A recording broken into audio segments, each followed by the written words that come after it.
నమస్తే. నేను గుర్తున్నానా? మర్చిపోయే పని చేసావా నువ్వు? మీతో మాట్లాడాలి. ఏమిటో?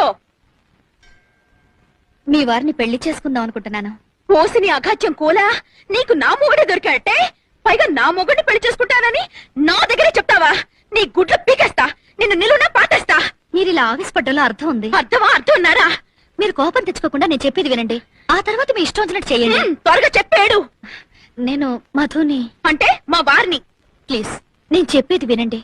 నేను మధుని గాఢంగా ప్రేమించాను. పెళ్లి కూడా చేసుకోవాలనుకుంటున్నాను. అనుకుంటావు. ఎందుకు అనుకో? కాస్త శాంతంగా వినండి. మధుని పెళ్లి చేసుకోకపోతే నేను చచ్చిపోతాను. ఆ పంచాయి తల్లి పేడ విరగడైపోతుంది. మీరు నన్ను మాట్లాడనివ్వడం లేదు. చెప్పు.